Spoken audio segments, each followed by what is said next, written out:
பாட்டி, எதற்காக கண்ணீர் விடுக்கிறீர்கள்? ஏனென்றால் பல வருடங்களுக்கு முன்பு என் பேரன் எனக்கு வாக்களித்திருக்கின்றான். அவன் எப்பொழுதும் என்னோட இருப்பேன் என்று, என்னை கவனமாக பார்த்துக் கொள்வேன் என்றான். ஆனால் நான் கேள்விப்பட்டேன், நீ ஆக்ராவுக்கு வர விருப்பமில்லை என்று கூறினாயாமே. நீ உன்னுடைய பாட்டியின் விருப்பத்தை நிறைவேற்றி வைக்க மாட்டாயா? வாசலில் இப்படி அமர்ந்து கொள், என் அருகில் வா. பாட்டி அவர்களே, எப்படி இருக்கிறீர்கள்? உன்னை போன்ற ஒரு வீரனின் பாட்டி எவ்வாறு இருப்பாள் நான் நினைத்து கூட பார்க்கவில்லை. என்னுடைய சிறுவனாக இருந்த சலீம் இவ்வளவு பெரியவனாக இருப்பான் என்று நான் நினைக்கவே இல்லை. உன்னை நேரில் பார்க்காதவரை உன் பெற்றோர்களால் கூட இதை நம்ப முடியாது.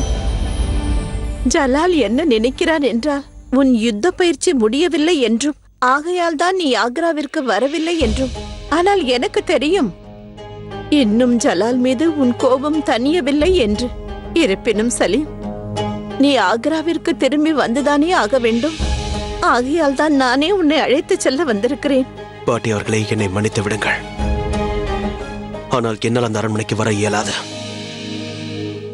நான் முடிவு செய்து விட்டேன். இன்னும் சில நாட்களுக்கு இங்கேயே இருக்க போகிறேன். எனக்கு சில கடமைகள் உள்ளது.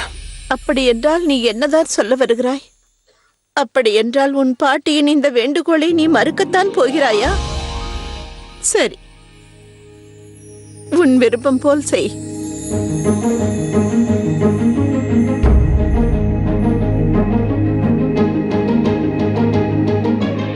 பாட்டி, வயதான காலத்தில் அனைவருக்கும் ஊன்றுகோல் தேவைப்படுகிறது.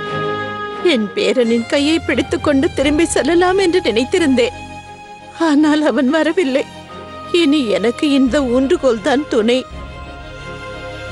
பாட்டி, நீங்கள் ஆக்ராவிற்கு செல்லதான் போகிறீர்கள். ஆனால் நீங்கள் தனியாக செல்ல போவதில்லை. நானும் உங்களோட வரப்போகிறேன். சலீம்,